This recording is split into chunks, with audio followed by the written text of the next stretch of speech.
Imagine moving on from your past, building a new life, when out of nowhere, your ex-wife, whom you haven't heard from in 15 years, texts you with three simple words, "We need to talk."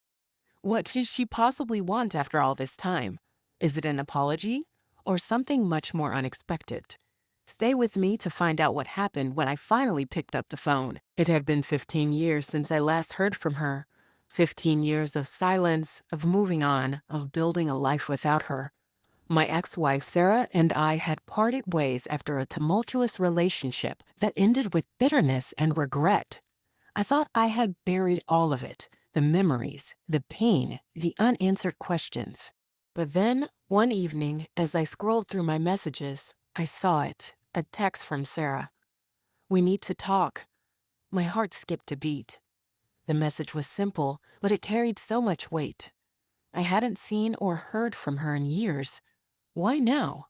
What could she possibly want? A flood of emotions hit me all at once: anger, confusion, even a strange sense of curiosity. I sat there for a moment, staring at the screen, unsure of what to do next. The years that followed our divorce weren't easy. We had both moved on, or at least I thought we had. I got remarried, had kids, and lived a life that, in many ways, was better than when I was with her. But still, the past lingered in the corners of my mind, our arguments, her tears, the way we drifted apart.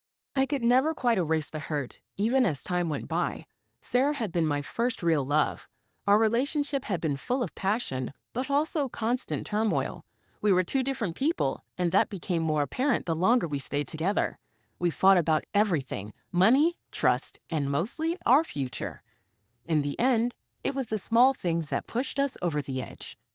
The silence, the distance, and then the divorce. As I thought about it, I realized I had spent so much time running from those memories that I didn't know if I was ready to face them again. But the text message was there, and I couldn't ignore it. After a few days of hesitation, I finally responded.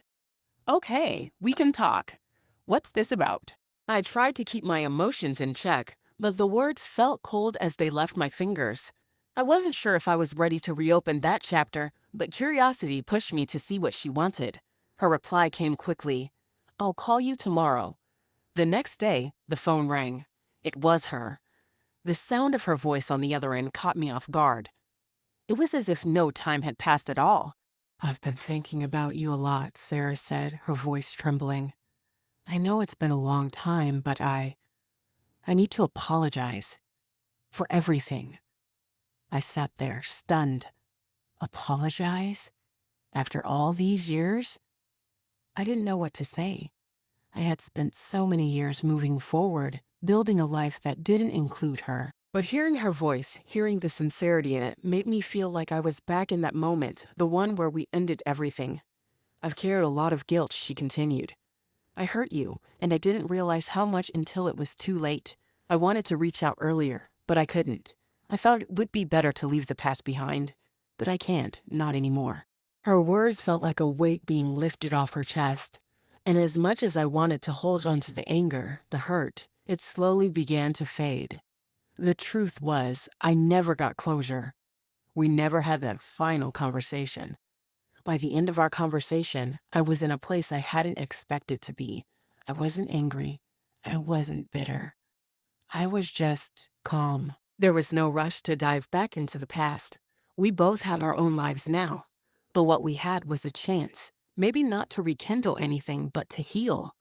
Sarah's apology didn't erase the years we lost, but it was a step toward letting go of the weight we both carried. We ended the call, not as ex-spouses, but as two people who had learned to let go of the past. I didn't know what the future held, but for the first time in a long time, I felt like I could truly move on, no longer haunted by what was, but ready for what could be. Thanks for watching. If you've ever faced a moment that changed everything, let me know your thoughts in the comments. Don't forget to like, subscribe, and hit the bell for more real stories like this. Until next time, stay strong and keep questioning what you know.